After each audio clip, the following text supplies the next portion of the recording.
Hello everyone and welcome back to the Chatty Podcast with me, T. I hope you're all doing really well as per usual.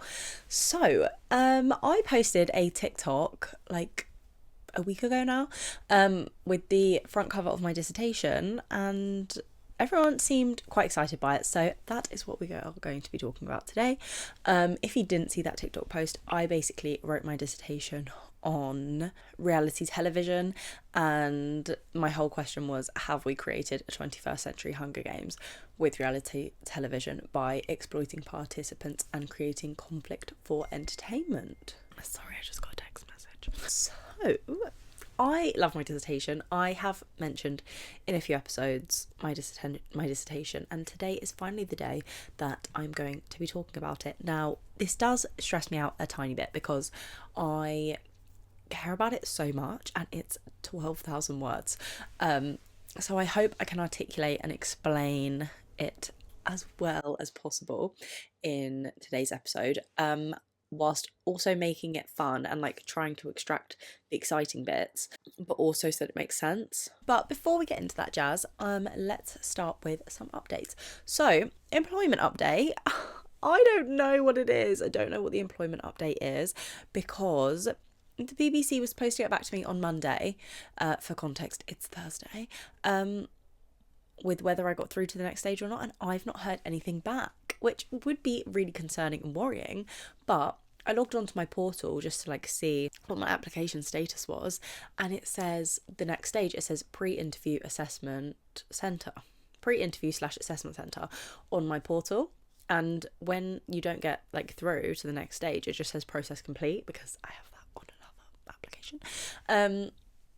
So I've like done a contact form to see what's going on, because I really want this apprenticeship so much, honestly, more than anything else I've applied for, and I'm really hoping that that means I've got through, but they've literally not got back to me, so it's not looking good, but it also is looking good, so I will keep you all updated on that. Injury update, we're still injured. I can run like a 5k really slowly, but not too much running. I've been doing like 5-minute runs at the start of my workouts, literally at like a 6-minute k pace, so like very slow, very conversational, just to, you know, keep it moving, because my physio said that this injury is basically something that you can't just rest it completely for it to heal, because then once you start again it's just going to come back. So I've been trying to like find the balance of working it enough that it's getting stronger but not overworking it that it's not getting better, which is a challenge. It's my birthday next week, which is so exciting. I'm going for bottomless brunch with all my friends, like my uni friends and my home friends, which has never happened before. I'm really excited about that. The day after, I'm doing Tough Mudder with my boyfriend, which I'm really excited for. He got me that for Christmas. I've also seen that Forbidden Forest are giving people free tickets who complained last year, and I am absolutely fuming about it, because why didn't I complain? Like, Forbidden Forest, hi, if you're watching, please give me a free ticket, because right now I'm not going because I can't afford it, but I actually did enjoy it last year, so surely some sort of reward should be underway. You know, please, please, please, I'd 10 out of 10 appreciate it. This is my formal appeal. You're so welcome. I'll make all the TikToks you want. Please give me the free ticket. Honest TikToks for the audience, but please. Please.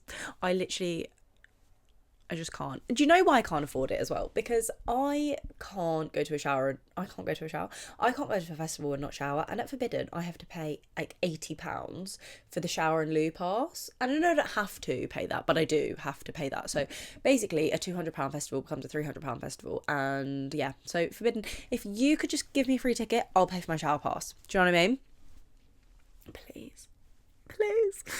Sincerely, from me and my boyfriend. Anyway, with no further ado, let's get started into my dissertation. So, I'm really excited about this, guys. Really nervous as well. Don't know why. But the new Hunger Games... Oh, let's just give some context as to why I'm talking about this now. The new Hunger Games book, Sunrise on the Reaping, is coming out. I think it's out, actually. It is out. And I love the Hunger Games. I'm like a Hunger Games #1 fan. So when it came to writing my dissertation, I was like, I would love to be able to talk about this somehow. And I also love reality television. And then once I started thinking about it, there's actually, like, the Hunger Games is a form of reality television, just like set in this dystopian world. And then the more I was thinking about it, the more parallels I was drawing between reality television and the Hunger Games. Obviously, the Hunger Games is like an extremist version, like a very, there's a totalitarian government and it's a very different situation. But one thing I've discovered in my dissertation is that basically dystopias are a mapping of possible alternatives that comment on the present whilst presenting a warning of the future. So basically what that means is dystopias aren't just created out of thin air, out of nowhere. They're not just fantasy like Harry Potter, for example. Dystopias draw from our current society, draw messages and draw warnings and social issues from the present, and they construct a possible alternate world that we could be heading into, normally in like a very extremist way. But often those like extremist messages are the only way people will, number one, engage, and number two, start to think and reflect on, it's like smaller issues. Like, it's easier to see something on a large scale. It's easier to see the extreme version than to see the minute little social issues going on currently. So that's why I find dystopias so interesting. I think it's like one of my favourite genre of film, like Maze Runner, The Hunger Games, Handmaid's Tale. I just love a dystopian novel. I love them. So yeah, basically, let's introduce my dissertation. I really hope I'm making sense, guys. So the official title of my dissertation is reality television a 21st century Hunger Games, creating conflict and exploiting participants for entertainment? And the main objective of my research was to basically break down the structure of the Hunger Games and the structure of reality television and draw parallels and evaluate what we could learn from these parallels and hopefully suggest some improvements that can be made to reality television to avoid creating a extremist society like the Hunger Games presents to us. So number one, the main thing that I found out in my research is that reality television celebrates the loss of emotional control and emotional conflicts. What that means is basically we encourage emotional distress and we encourage behaviour that demonstrates a loss of control. For example, arguments, fights, rowdy behaviour, really bitchy behaviour, and a lot of actions where you don't think before you speak. And because you've signed certain papers, and as a reality television participant, because you've signed certain papers and you're being filmed, these short moments where it's probably a break from your character and a break from your morals, these moments are then picked out and the producers construct a narrative that is then put out to the public, and the public have this constructed unrealistic view of you as the participant, and that's has a lot of detrimental consequences. For example, we have had a number of reality television related suicides. We've had Caroline Flack, Mike I can't say his last name, and yeah, so due to all these really devastating events, I think it's really important that we study reality television and we study how we create public images and we create certain narratives attached to people within reality television, because once these people leave reality television, it's called like their 16th minute of fame. That time after they leave the bubble of reality television, how they are then portrayed by the media and how everyone on social media and audiences perceive them has detrimental effects on their well-being, their mental health, their ability to move forward in the future, to leave the realm of television and to in the end do what they went in on reality television to do, build their career. So it is important to understand the importance of these narratives that we're creating. Much like reality television, the Hunger Games forces the districts into conflict with each other and creates narratives for each of the tributes in order to gain sponsors, which is much like in reality television, creating narratives of people to be able to gain votes and views and followers. Because ultimately these sponsors in the Hunger Games help these tributes stay alive, much like your votes in reality television help people stay in the villa and they stay alive and basically are keeping their career alive through these votes. But we also need to consider how far are people willing to go in destroying their character or straying away from who they are in order to gain these votes.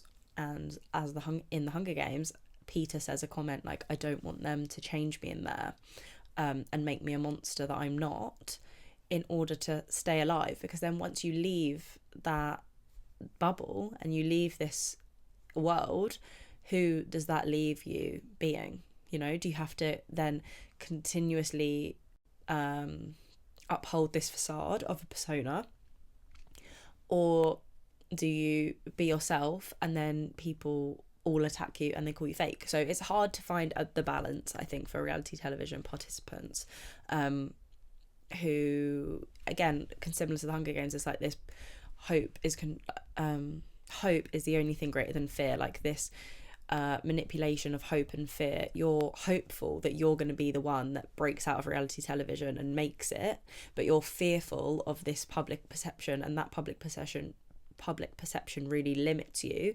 and your ability to be yourself. But when you're not allowed to be authentic, you're not allowed to be authentically you, or you're changing who you authentically are for other people, where does that leave you? Where does that leave your mental health? And in a lot of circumstances, unfortunately, that leads you, maybe not going as extreme as Caroline Flack and Mike Vasalisis, I think his name is. Maybe it might not go that far, but you might end up with absolutely detrimental mental health and pushing away your loved ones, and it can leave you in a really dark place. So that's what my dissertation's sort of tackling. These are the main issues that I dealt with within my dissertation. Another thing that I really wanted to highlight in my dissertation was that as humans and human nature, going back from gladiators, where we used to watch people in fighting pits and watch people sword fight, and the Spartans, watching conflict has always been pleasurable for the human brain, and that is something, the dark side of humanity, that I really wanted to touch on as well, because I think there's something in that really needs to be studied. One of the lines I've wrote in my dissertation is, the need to watch people with no emotional control feeds a television landscape where the vivid display of personal distress thrives. This encourages ethically questionable practices that manipulate, exploit, and control participants. So basically, due to our human need as audiences to see people in these distressing situations, and to watch television that encourages people to argue, encourages them to be isolated from their family and things they know, and from just basic human things. For example, I'm a celebrity, get me out of here, restricts their food. You are restricted, they don't know the time.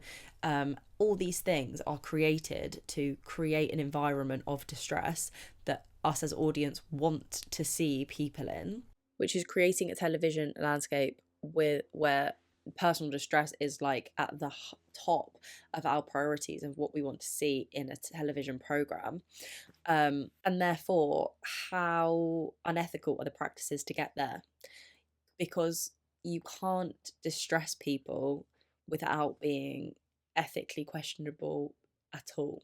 That's not realistic, because you're supposed to be looking out for your participants' well-being. However, I think we can see with Love Island, they, don't know the time, they can't speak to their families, they're forced into these really weird social situations. Although they've signed up for that, then we have to discuss consent, and how far consent goes, but are these ethical practices?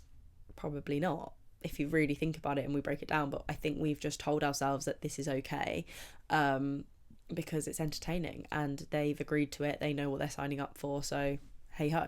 But even though you know what you're signing up for, it's again this whole like, hope is the only thing stronger than fear. You're hoping that once you're out of this bubble, you are going to attain the life of like a victor in the Hunger Games, like showered with prizes, I think is the quote from the book. You're going to hope you're that influencer that makes it, and you become, the Molly May, and has all the brand deals and has all the adoration. So you sign yourself up, you consent to being put in this social experiment, but once you're in there, really what's happening to you can be quite unethical. So it's like, how far does consent go?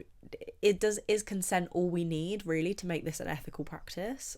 I don't know.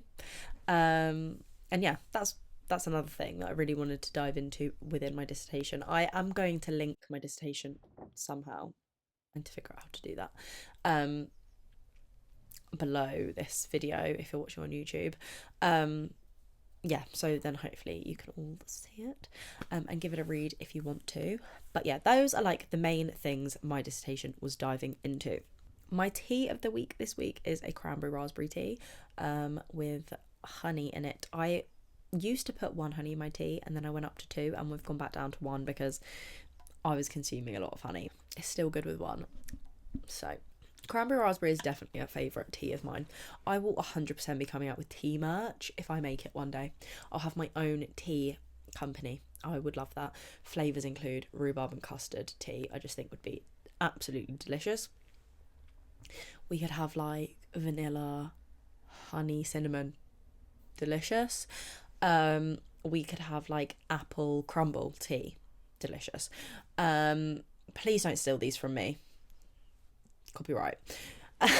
But yeah, off topic. So moving on to, what did I find out basically in my literature review, when I was reading about the topic? What does the existing literature tell us about this question of reality television and its ethical practices? Basically, my main finding within the literature was that the literature surrounding this topic provides important context to the foundations and intent of reality television, yet it fails to consider the consequences of its practices on participants.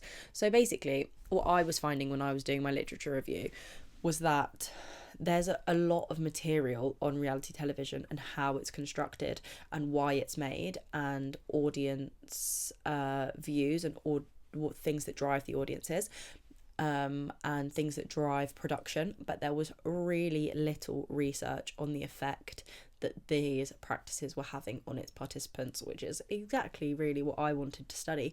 So I found, whilst I was writing my literature review, was that I sort of had to piece together bits of context around reality television to inspire my questions within my methodology, rather than be informed of how reality television was already affecting participants, which was actually quite nice because I had quite a clean slate.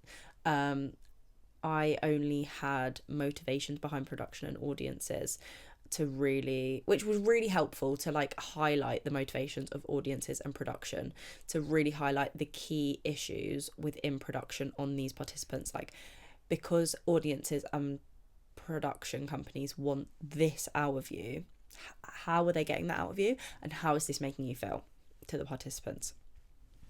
But yeah, I mean, reality television has been around since the 1940s, but it rose more since the millennium, and since then it's really shot off. But where it's such a low cost format of television, along with this desire of people to see people in distress. And there's also been a shift in audience views to want to see people's personal lives rather than like a public fun image. People want like the nitty gritty. That's what people are interested in, and that's what people want to see. So because of this format, along with its low cost, reality television has really skyrocketed, and it's really rose in popularity. So this rise has also meant that there's a really oversaturated market of reality television, and we are making things more and more shocking in order to stand out in a really oversaturated market, and therefore our ethical practices are dwindling in order to gain these interesting pieces of content from reality television and their participants. One comment that really stuck out for me when I was doing my interviews and my research was, I interviewed clinical psychologists that work within reality television, and can I just say, every single one of them that I spoke with were absolutely amazing, and you could really tell they were really passionate about their jobs, and they really cared about the welfare of their participants, these clinical psychologists. However, there was a slight undertone that I understood where they really cared about the participants, but it seemed as if the production companies that were hiring them didn't really care about the well-being of their participants, and they were just hiring these clinical psychologists and welfare teams because it's a legal requirement. And it is a legal requirement now due to how detrimental the effects of reality television has been on participants. One of the clinical psychologists I interviewed said that when they were speaking with production, they were often like, oh, just keep that interview to an hour, oh, just cut this here, like really trying to restrict them within the legal limits that they could. And a quote that really stood out to me from one of the clinical psychologists was, nothing completely safe to make is worth watching. So if everything was completely safe and they followed all the ethical guidelines that they could, and on top of the ethical guidelines they had more ethical morals in production, and everyone was happy and there was no distress and nothing that could be harmful for these participants, it wouldn't be worth watching, because no one wants to see, unfortunately, people getting along and being happy. And that, I think, is a massive comment on society, and a massive comment that we can learn from the Hunger Games, especially when we consider the new Hunger Games books coming out. That are out.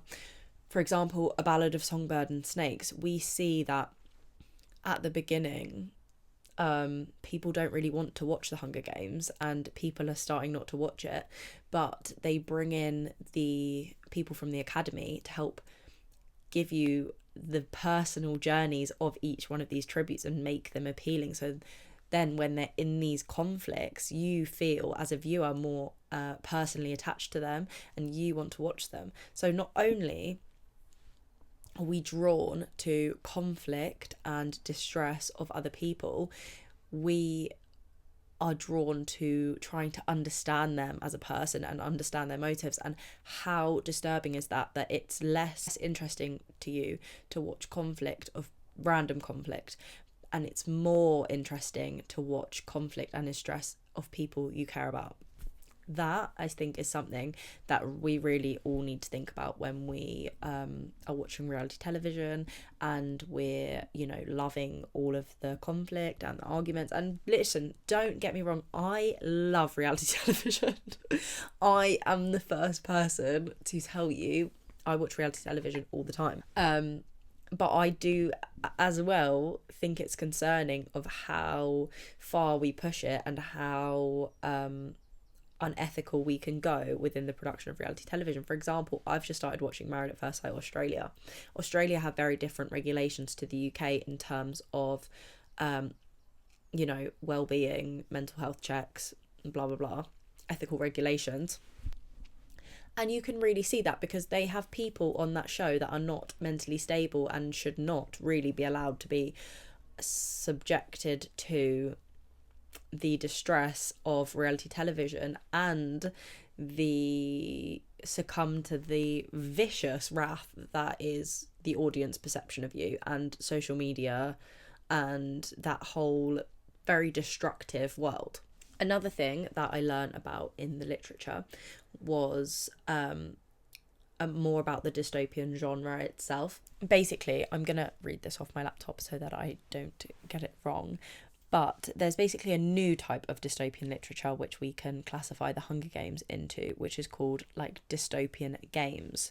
So dystopian games are a subgenre of dystopia where protagonists are put in a socially engineered nightmare with ideology, oppression and surveillance and forced to participate in contests, trials and experiments.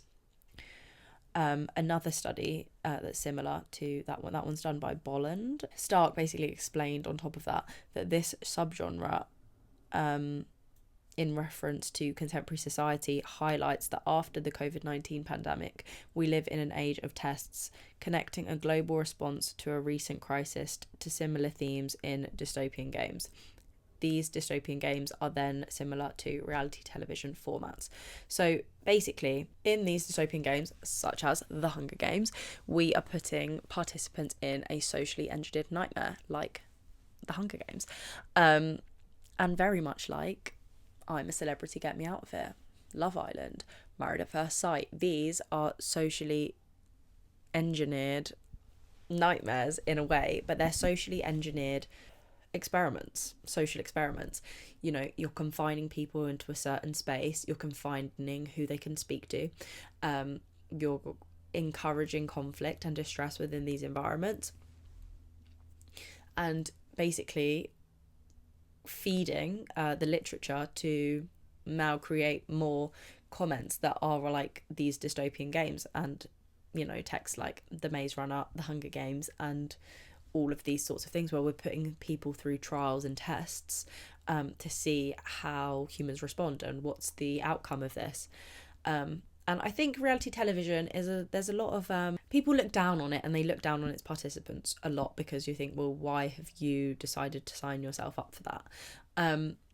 But I think in a world where, you know, we have a cost of living crisis and the world can be a very dark place, and people struggle with money, and people are trying to, you know, escape the confinements of the cost of living crisis, for example.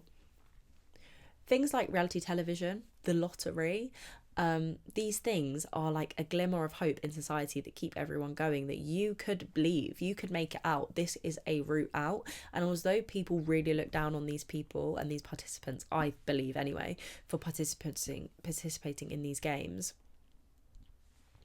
they are motivated by the promise of a better life overall. And I think people are like that in reality television, and you can also see that in the Hunger Games, where, you know, they want people from districts 1 and 2, they volunteer to go into the Hunger Games, and they believe that, you know, they can win it and leave and be showered with prizes and have that better life that's promised to them. So let's then move on to how I actually ended up researching this topic. So like I mentioned before, I interviewed clinical psychologists that work within reality television, but I conducted semi-structured interviews on 3 main groups of people. So people working within reality television, audience members and participants of reality television. Obviously, participants of reality television is like a hard to reach group, so on top of interviewing, I interviewed 1 reality television participant. On top of that, I also evaluated and, you know, thematically analysed podcast episodes of participants in reality television. So I picked Marnie from Geordie Shore. She did a podcast episode on Saving Grace Keeling's podcast, GK Barry. And I picked a Private Parts podcast episode with Jamie Lang, Alex Mitten and Lucy Watson.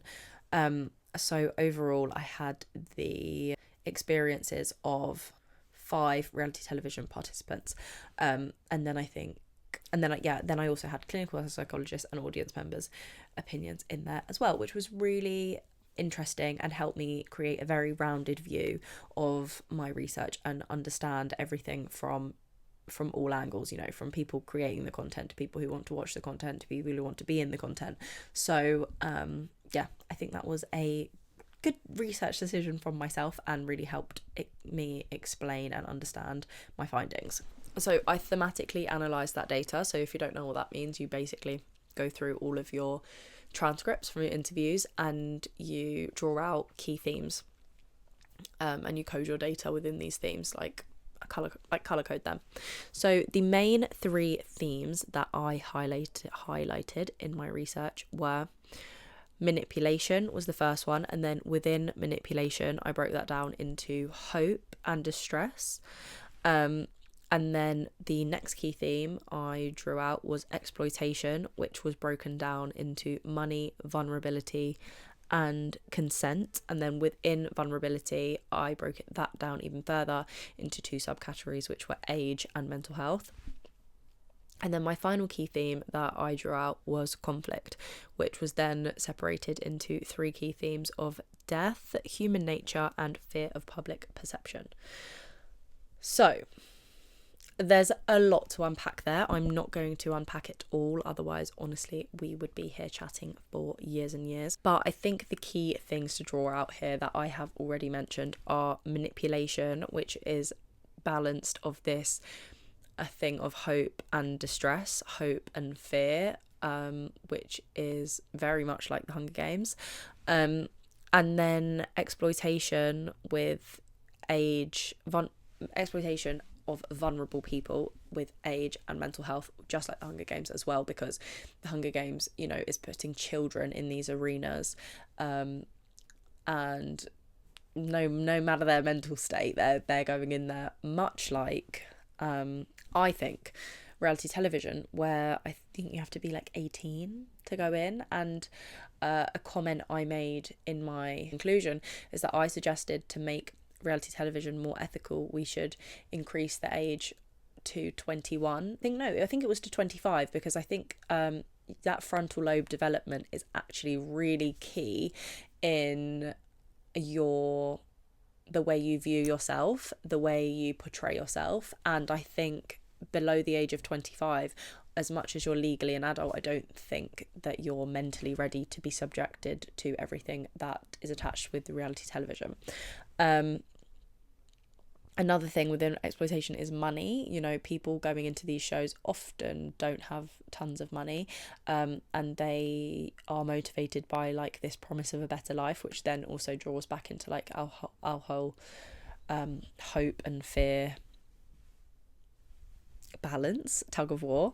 And then within conflict, a big one was human nature, because of that, human nature, human desire to want to see conflict, fear of public perception, and then I've put death in there, which is a really key theme in the Hunger Games, and unfortunately it's become a really key theme within reality television, where we are seeing people unfortunately take their lives after being subjected to the detrimental world of social media after they leave reality television in like their 16th minute of fame. So within my discussion, which was like my final chapter of my dissertation, I basically broke each paragraph in my discussion down into be compared to a quote from the Hunger Games. So my first paragraph was, "Hope is the only thing stronger than fear," which is a quote that President Snow says in the first film.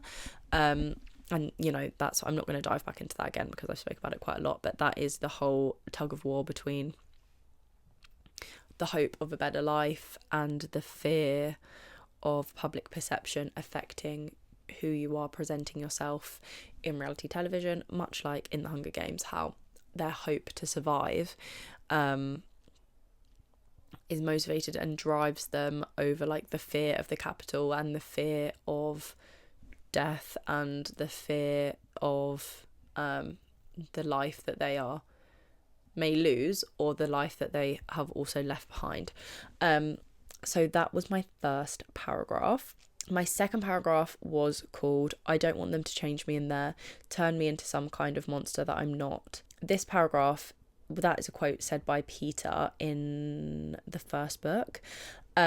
This paragraph was really focused on manipulation and how people change themselves in reality television to survive it, much like Peter being scared of changing his personality and, killing people, becoming a monster in order to survive the Hunger Games. So my example of this in my dissertation was through Lucy Watson and Alex Mitten off of Made in Chelsea.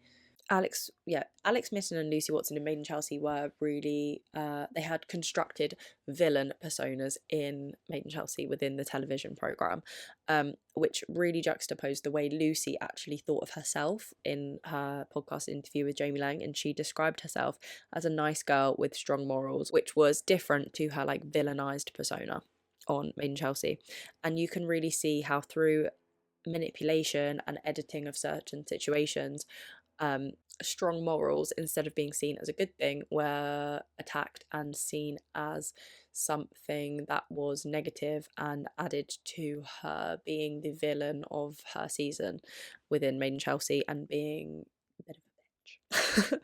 Aside from editing, I also touched on within this program how production manipulates people through people's food. A really key example of how that affected people was in Marnie Simpson's interview with GK Barry, and she basically says that in Geordie Shore they weren't being fed for hours, and they weren't being given cleaning products, and they were all arguing because they're all on edge because they're hungry, they're living in a messy, dirty environment, and therefore acting out of character and they're very vulnerable to lash out, which is another way that the production have manipulated people's personas and public image, really. My third paragraph was titled "What Happened in the Arena? That's Humanity Undressed," which is a quote that Dr. Gall makes in A Ballad of Songbirds and Snakes. Yeah, this paragraph is basically all about human nature and its desire to watch people in distress and the ethical issues behind that, and how that desire is humanity undressed, without dressing it up as reality television. The key pit of the motivation behind that is that we as people enjoy watching distress, whether that's, even if you're not a reality television viewer, you enjoy watching people in distress. That's why you look out the window when there's an argument going on outside. That's why you might slow down your car if there's a car crash so you can see what happened. This is a innate human desire within us, and that is humanity undressed. And this paragraph really unpicks that and suggests that is an area that needs to be studied further, and is why it's so important to understand how we are creating distressing formats of television, because obviously that's going to have detrimental effects on its participants. My very last paragraph of my discussion was called "There are much worse games to play," which is a quote that Katniss said in the last book of the Hunger Games trilogy. This paragraph basically speaks about dystopian games, and how they comment on society, and how we basically need to put our remote controls down and we need to address social issues that are really the bigger picture, and they are the worst games that we are playing outside of dystopian novels and reality television, like what is actually going on in the world that is creating such detrimental environments for other people. I'm just going to read you a little bit of my conclusion of my discussion paragraph, just to sort of summarize to you what's really in there if you fancy reading it. Basically, in conclusion, there are noticeable similarities between reality television and the Hunger Games, yet the extremism of the dystopian novel serves as a warning of its potential harm, as suggested in the literature. The relationship between hope and fear encourages a cycle of reality television participants who are manipulated and exploited for views and money. In some instances, this results in declining mental health, and in extreme cases, this turbulent relationship can result in suicide, concerningly echoing the themes of death in the Hunger Games.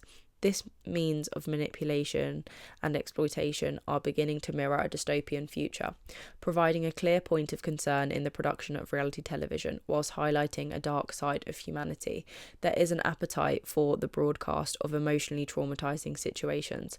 Therefore, the production must be handled with more ethical considerations to avoid inflicting distress and prevent more suicides associated with reality television. Through prioritising transparency, participant welfare, and ethical practices, the reality television industry can steer away from the dystopian future depicted in the Hunger Games. So that was basically what I discussed within my last paragraph of my dissertation. So to conclude the whole thing and overall answer my question whether we have created a 21st century Hunger Games or not, I wrote, with the evidence presented, I argue we have created a 21st century Hunger Games in reality television. How hope and fear intertwine are mirrored in reality television and the Hunger Games novel. Themes of death have started to arise, and the lack of moral centre depicts a genre that has started to prioritise entertainment and views over humanity. However, as Bolland suggests, which is a piece of the literature, dystopian literature presents warnings of future developments. Using a dystopian lens in this research allowed for a direct comparison to an extremist situation. Although we have not reached the totalitarian control of the Hunger Games, society has begun to reflect aspects of it in reality television, calling for a need for change. And basically, the change that I suggested was increasing the age of participants allowed to participate, the amount of mental welfare care that we give to participants, and the lowering of manipulation on their situation. For example, restricting their food, their level of cleanliness they live in their environment, and just making things a bit more ethical within the production. But feel free to read that and dive in if you are interested. I really hope you guys enjoyed this episode. I really hope I made sense and didn't repeat myself too much. Honestly, it is really hard to try and break down 12,000 words into a podcast episode, but I really hope that it went well and you guys found it interesting. If you have any specific questions about my dissertation, maybe I'll do another episode just answering those specific questions and explaining things, explaining those specifics even deeper. But yeah, I loved my dissertation so much. For everyone who is currently writing their dissertation, good luck. You will absolutely smash it. If anyone was wondering, I received a first in my dissertation, so I am also more than happy to do like a dissertation tips video. And yeah, that is that. I hope you all have a lovely week. Please don't forget to like, comment and subscribe if you're watching on YouTube. I'm going to try my very hardest to link this in the description box, the full text. And yeah, our TikTok is the Chatty Podcast, and so is our Instagram. Please give us a 5-star review if you are listening to the podcast, and don't forget to follow us or if you're listening to us on any of your podcasting apps. And yeah, I love you all. Bye.